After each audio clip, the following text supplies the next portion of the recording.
भीड़ भाड़ से अलग होकर जब भी कोई इंसान अपने साथ अकेले में समय बिताता है, तभी उसके दिमाग में नाना प्रकार की चिंताएं जन्म लेने लगती है।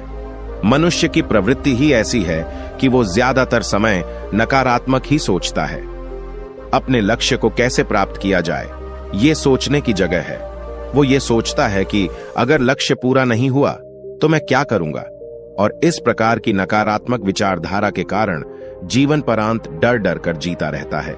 अगर पूरी बुद्धिमानी और सजगता के साथ इस डर को समझाना जाए तो यही डर इंसान के पतन का कारण बनता है। ऐसा मनुष्य जो खुद पर संजय करता है, खुद पर संदेह करता है, भला वो कैसे सफल हो सकता है। लेकिन बुद्धिमानी से अगर इस डर का उपयोग किया जाए तो यही डर उसकी सबसे बड़ी ताकत बन सकता है। काश केवल एक बार उसने खुद पर विश्वास किया होता तो उसे मालूम होता है कि उसके डर में ही उसकी ताकत का रहस्य छुपा हुआ है। ये कहकर सन्यासी चुप हो गया और चुपचाप अपने कदमों पर ध्यान लगाते हुए जंगली घास पे से आगे बढ़ने लगा। संध्या का समय था। सन्यासी और एक लकड़हारा जंगल में से होकर गांव की तरफ निकल रहे थे। सन्यासी के ये शब्द लकड़हारे को कुछ समझ में नहीं आए। वो सोच रहा था कि डर में ताकत कैसे हो सकती है। डर तो आदमी को कमजोर बनाता है। अपने मन की उत्सुकता को जब वह काबू नहीं कर सका तो उसने सन्यासी से पूछा कि महात्मा ना, आप ये क्या कह रहे हैं कि डर में ताकत होती है? डर तो आदमी को कमजोर बनाता है, उसे तो अपना डर दूर करना चाहिए। करारा अपनी बात पूरी कर पाता उससे पहले ही उसे एक शेर की दहाड़ सुनाई दी। शेर की गर्जन सुनकर लकड़हारे का रोम रोम कांप गया। उसके कान खड़े हो गए। जंगल से आती एक एक आहट उसे साफ सुनाई दे रही थी। उसके कदम वहीं पर जम गए थे। वो भी नहीं पा रहा था। उसे पता था कि थोड़ी सी हरकत उसकी जान जोखिम में डाल सकती है। उसका दिल तो तेजी के साथ धड़क रहा था, लेकिन फिर भी वो अपनी सांसों पर काबू पाने का प्रयास कर रहा था। कुछ देर बाद जब खतरा टल गया तब सन्यासी ने कहना शुरू किया। सन्यासी ने कहा कि अभी जब तुम डरे हुए थे तो तुम्हारे शरीर का रोम रोम जाग गया था। जंगल से आ रही छोटी से छोटी आहट पर भी तुम्हारा ध्यान लगा हुआ था।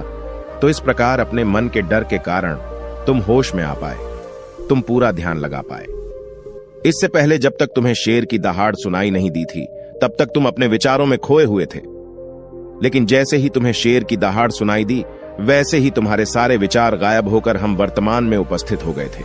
यदि तुम्हें अभी शेर से बचकर भागना होता या फिर उससे लड़ना होता तो तुम्हें अपने शरीर की वो क्षमता देखने को मिलती जो आज तक जीवन में तुमने खुद भी महसूस नहीं की होगी। जब कोई कुत्ता तुम्हारे पीछे दौड़ता है उस समय तुम्हारी जो रफ्तार होती है वो तुम्हारी आम जिंदगी से कहीं ज्यादा होती है। साधारण जीवन में तुम इतने तेज नहीं दौड़ पाओगे जितना कि एक कुत्ते के सामने दौड़ पाओगे। ये ताकत या कहें कि हमारे शरीर की क्षमता अभी देखने को मिलती है। जब हमारा मन डर में होता है, किसी डरावनी परिस्थिति में हमारा मस्तिष्क और हमारा शरीर अपने उच्चतम श्रेणी में काम करता है। जो काम तुम आम जिंदगी में नहीं कर पाते वो तुम्हें डरा कर कराया जा सकता है। जहां पर भी तुम्हें डर का एहसास होता है वहीं पर तुम्हारी इंद्रियां पूर्ण रूप से सक्रिय हो जाती हैं।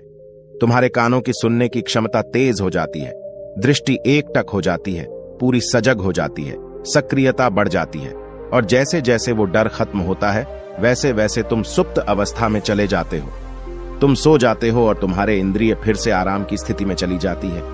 सन्यासी ने लकड़हारे से कहना जारी रखा कि परीक्षा से एक दिन पहले जो याद करने की तुम्हारी गति होती है वो साधारण याद करने की क्षमता से कहीं तेज होती है।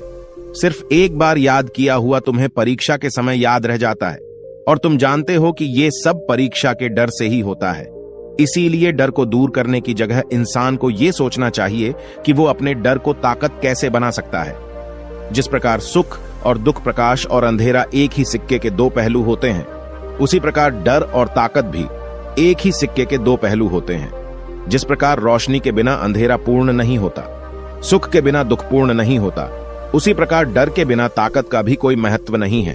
लकड़हारा सन्यासी के ज्ञान से बहुत प्रभावित हुआ। उनके चरणों में नतमस्तक हो गया और उनसे पूछा कि महात्मा, अंधेरे को तो दिया जलाकर रोशनी से भरा जा सकता है, लेकिन अपने डर को ताकत में कैसे बदले? इसके लिए कोई उपाय बताएं। इस पर सन्यासी ने कहा कि डर दो प्रकार के होते हैं। सबसे पहला मानसिक डर और दूसरा शारीरिक डर। सन्यासी ने लकड़हारे को समझाते हुए कहना शुरू किया कि मान लो तुम्हें जंगल से होकर गुजरना है और अचानक तुम पाते हो कि तुम्हारे मन में शेर का ख्याल आ गया। अभी तक प्रत्यक्ष रूप में शेर तुम्हारे सामने नहीं आया है ना, उसकी दाढ़ सुनाई दिए, मतलब दूर दूर तक कोई अंदेशा नहीं है कि जंगल में शेर मौजूद है, लेकिन शेर का ख्याल आने से तुम्हारे मन में एक डर पनप गया। अब तुम्हारा उठने वाला एक एक कदम उसी डर से अभिभूत होगा। हर समय तुम्हारे मन में यही ख्याल चलेगा कि कहीं शेर ना जाए। ये शेर वर्तमान में तुम्हारे सामने नहीं है, यह तुम्हारी बहुविषयक की कल्पना है। इसी प्रकार जो मनुष्य अतीत और भविष्य की चिंताओं में डूबा रहता है, वो मानसिक डर का शिकार होता चला जाता है। इसी विडंबना के कारण वो अपने जीवन में जीतने भी निर्णय लेता है।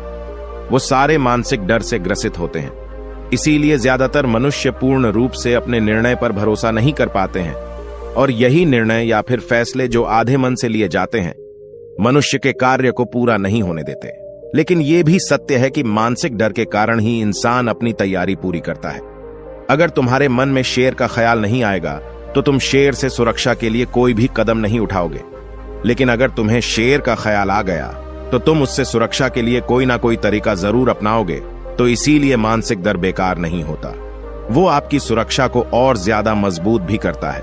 लेकिन समस्या तब शुरू होती है जब आप चाहकर भी कुछ नहीं कर सकते, लेकिन उसके बावजूद आप मानसिक डर झेल रहे होते हो।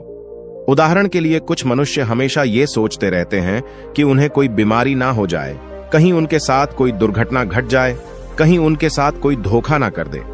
लेकिन इन सब घटनाओं पर उनका कोई जोर नहीं होता है, ये उनके हाथ में नहीं होता है। अगर दुर्घटना होनी होगी तो होगी ही, अगर बीमारी होनी होगी तो होगी ही।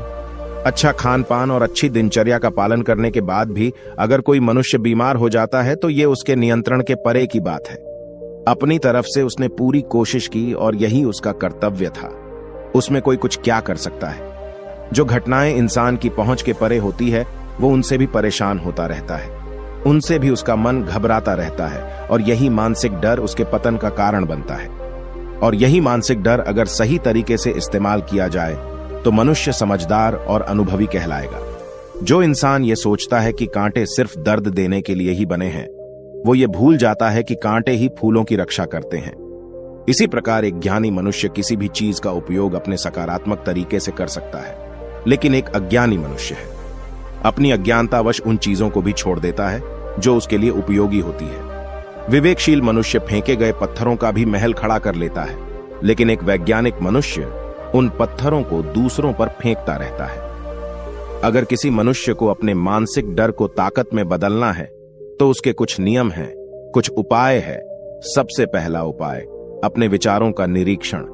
अगर हम अपने जीवन में अपने विचारों का निरीक्षण करेंगे तो हम पाएंगे कि ज्यादातर विचार हमारे काल्पनिक होते हैं, और इसीलिए जो डर उन विचारों के कारण पनपता है वो भी काल्पनिक होता है। ज्यादा सोचने वाले लोगों को जब सोचने के लिए कुछ नहीं मिलता तो वो निरर्थक बातों के बारे में सोचने लगते हैं, और वो बेकार के विचार उसे तो परेशान करते ही हैं, साथ के साथ उसके परिजनों को, उसके सगे संबंधियों को भी परेशान करते हैं। इसीलिए ज्यादा सोचने वाले लोगों को यह समझना चाहिए कि मन में उठ रहे तमाम विचारों में से काम के विचार कौन से हैं और बेकार के विचार कौन से हैं। जो निरर्थक विचार हो उन्हें दूर करते जाओ, और जो सार्थक विचार हो उनको गहराई से सोचना शुरू करो। तभी तुम्हारी समस्याओं के, तुम्हारी उलझनों के उपाय निकलेंगे। मानसिक डर को दूर करने का दूसरा उपाय है उसका सामना करना। इसका मतलब यह नहीं है कि तुम शेर के सामने जाकर खड़े हो जाओ, बल्कि इसका मतलब यह है कि पूर्ण सुरक्षा के साथ तुम जंगल में जा रहे हो। यदि जंगल में जाना बहुत आवश्यक है तो तुम शेर के डर से अपने घर पर नहीं बैठ सकते हो। इसी प्रकार मनुष्य के जीवन में बहुत सारे डर होते हैं, जैसे कि परीक्षा का डर, लक्ष्य ना पाने का डर, झूठ बोलने का डर, सच के पता लग जाने का डर, अपनों को खो देने का डर, दुर्घटना हो जाने का डर। लेकिन जैसे जैसे समय के साथ इन डरों का सामना किया जाता है वैसे वैसे ये डर जीवन से दूर होते चले जाते हैं। अगर तुम इनसे बचने का प्रयास करते हो तो ये जीवन भर तुम्हें सताते रहेंगे। ये तभी दूर हो सकते हैं जब तुम इनका सामना करो। कुछ लोगों को तो दूसरों के सामने खुलकर बात करने में भी डर लगता है। ऐसे लोगों को अनजान लोगों से बात करनी चाहिए। जितना ही वो लोगों से बात करेंगे उतना ही उनके मन का डर दूर होता जाएगा। मानसिक डर को ताकत में बदलने का तीसरा उपाय है अपने डर को स्वीकार करना। बहुत से लोग अपने जीवन में अपने डर को स्वीकार ही नहीं कर पाते। अगर आप उनसे पूछेंगे कि उन्हें किस चीज से डर लगता है तो वह साफ इनकार कर देंगे कि उन्हें किसी चीज से कोई डर नहीं लगता। लेकिन दूसरों की नजरों में ऊंचा उठने के लिए ये झूठ उन्हें बहुत महंगा पड़ता है। अगर वो अपने डर को स्वीकार करना नहीं सीखेंगे तो वो जीवन पर्यंत उस डर से मुक्त नहीं हो पाएंगे। इसीलिए समझदारी इसी में है कि अपने डर को स्वीकार कर लिया जाए। अगर आपको किसी चीज से डर लगता है तो किसी से शर्माने की या झिझकने की जरूरत नहीं है।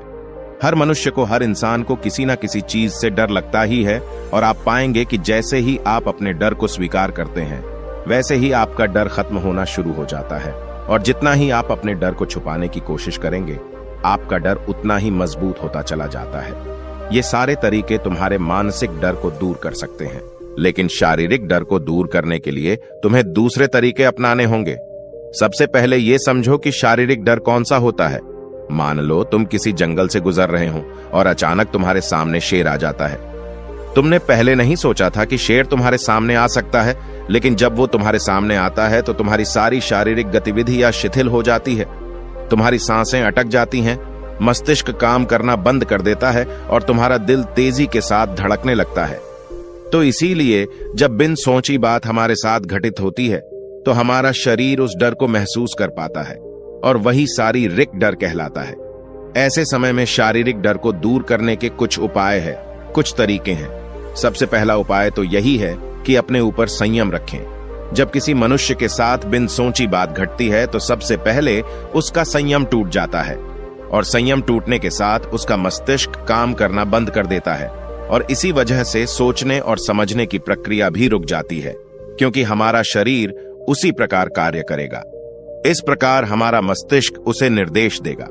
अगर मस्तिष्क की सोचने समझने की शक्ति खत्म हो गई तो हमारा शरीर भी शिथिल हो जाता है। तो इसीलिए अगर कठिन समय में मनुष्य अपने ऊपर संयम रखता है तो उसका मस्तिष्क सही तरीके से काम करता है और वो सही निर्णय लेकर उस परिस्थिति से तत्काल बाहर आ सकता है। यहाँ पर दूसरा उपाय समझने का ये है कि जीवन में कुछ भी घटित हो सकता है। जीवन बड़ा चमत्कारिक होता है, वो हमारी सोच के अनुरूप नहीं चलता, बल्कि उसमें कुछ भी हो सकता है, और यही जीवन की खूबसूरती होती है। अगर आपको आज ही पता चल जाए कि आने वाले 10 साल तक अब क्या कर पाएंगे तो आपकी जीवन में से रुचि खत्म हो जाएगी। लेकिन अगर जीवन एक रहस्यमयी किताब की तरह बना रहेगा तो आप अपने जीवन से कभी नहीं थकेंगे। आपका जीवन आपको आश्चर्यचकित करता रहेगा। इसीलिए यह समझो कि जीवन में कुछ भी घटित हो सकता है, तुम्हारी सोच से परे भी घटित हो सकता है। इसीलिए कुछ अनुमान मत लगा लेना। किसी सोच को लेकर सन्यासी ने अपनी बात खत्म करते हुए कहा कि इन तरीकों से तुम अपने मानसिक और शारीरिक डर को दूर कर सकते हो और आनंद से भरा हुआ जीवन जी सकते हो। तो दोस्तों, कैसी लगी ये कहानी आपको कमेंट सेक्शन में जरूर बताना, और अच्छी लगी हो तो इस चैनल को सब्सक्राइब करके नोटिफिकेशन बेल को जरूर प्रेस कर देना। तो मिलते हैं अगली कहानी में, तब तक के लिए अपना ख्याल रखें।